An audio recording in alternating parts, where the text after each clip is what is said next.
Appreciate you joining us today. It is April 5th. Our reading today is a couple chapters in the book of Judges, and it is the account of Micah and the Levite.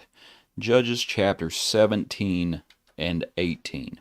And let's just read a little bit. Verse 1. Now there was a man from the mountains of Ephraim, whose name was Micah.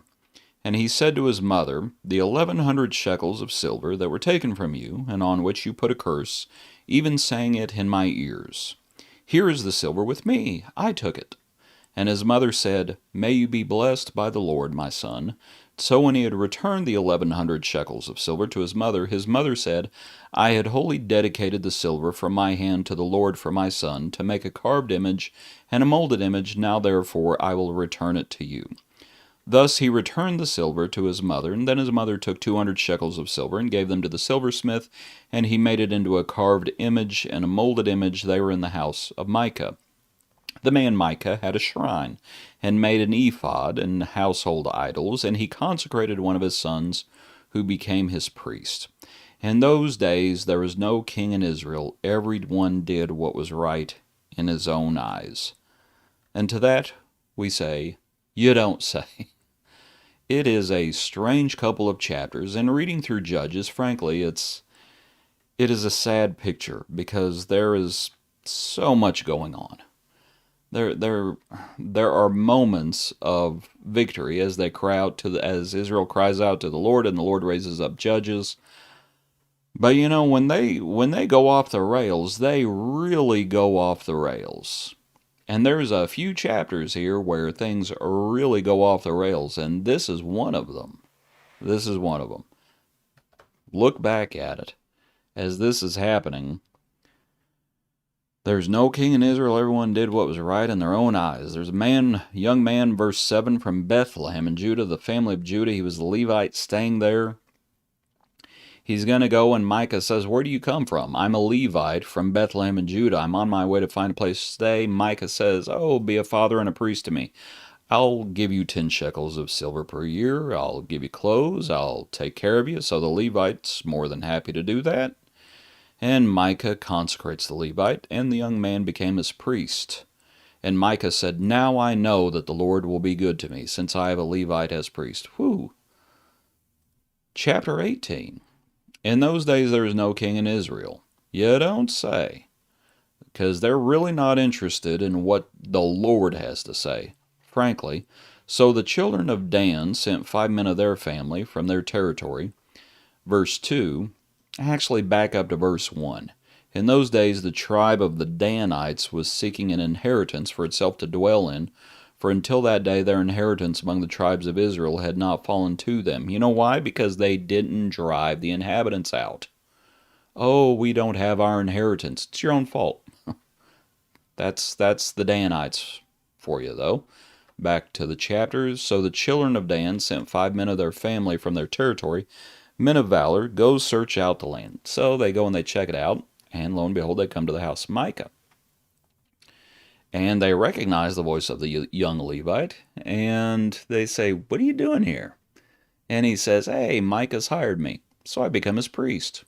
They say, That sounds pretty interesting. Verse 5, Inquire of God, that we may know whether the journey on which we will go will be prosperous. And he says, because he's only going to tell people what they want to hear, Go in peace, the presence of the Lord be with you on your way. And so they depart. The whole thing, and I hope you read it, is just preposterous. Just absolutely preposterous. And it ends up they come, 600 men of the family of the Danites. They go, and the man who was hired by Micah they grab him, and he's happy to go with them.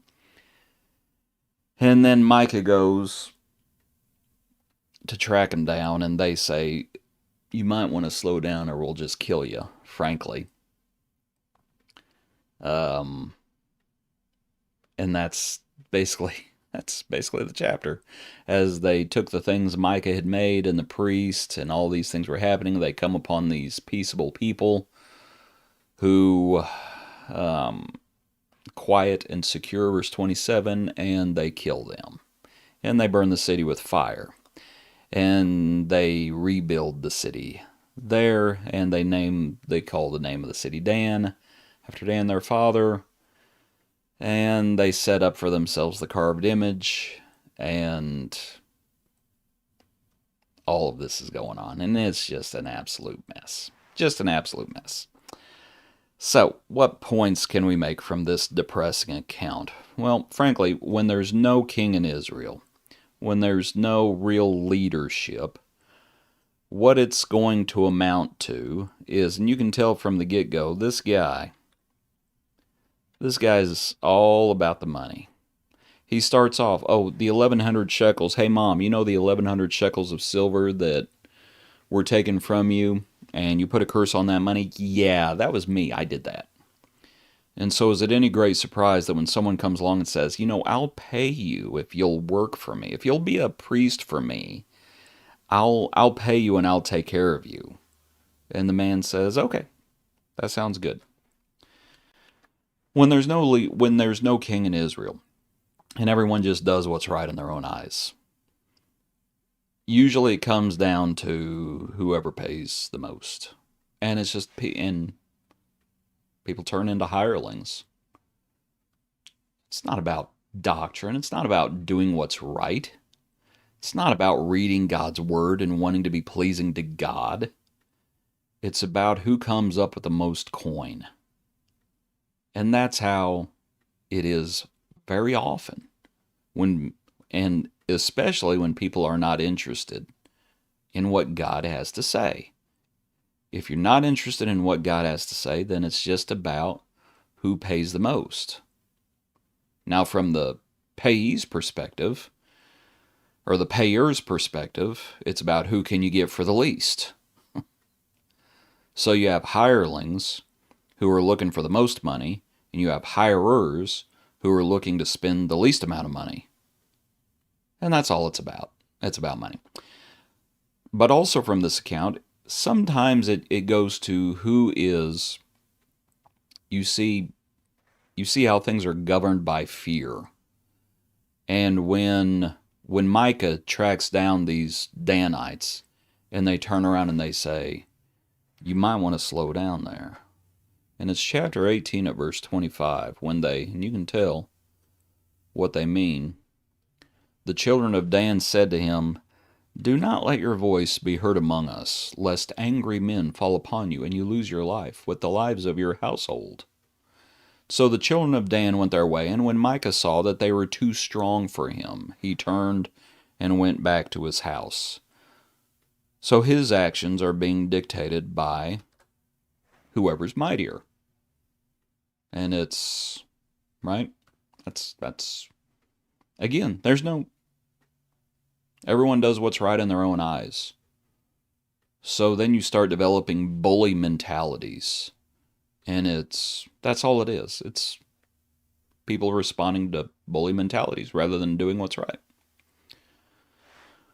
But also from the man's perspective, not Micah, but the fellow who he hired to be priest, look back at it. And there in chapter 18, let me bump it up a little bit. When they come and they snatch him, and they say to him, be quiet, put your hand over your mouth, and come with us, be a father and a priest to us. Is it better for you to be a priest to the household of one man, or that you may be a priest to a tribe and a family of Israel? And it's just about, hey, where's the bigger audience? Oh, well, you're saying I'm going to go from being a priest over a few people over here to now I'm going to be a priest over hundreds of people over here. Oh, definitely, I'll go with you. Probably comes with a pay raise, and it's just all about popularity. It's just all about popularity. And when there's no king in Israel, and when everyone's just doing what's right in their own eyes, that's what it usually comes down to. It's money, bully mentality, whatever's popular. And there you go. And that's the account. It's a sad account, but it happens pretty often. So anyway, appreciate you joining us as we look at these daily readings. It's kind of sad and it's kind of depressing to go through Judges. You appreciate when they cry out to the Lord. When they cry out to the Lord, and when you have those glimpses of faithfulness, you appreciate those glimpses of faithfulness. Because when everyone's just doing what's right in their own eyes, it just turns into an absolute hot mess. And that's what we looked at today. Appreciate you. Hope everything is going well. Hope you join us for our next brief look into God's Word.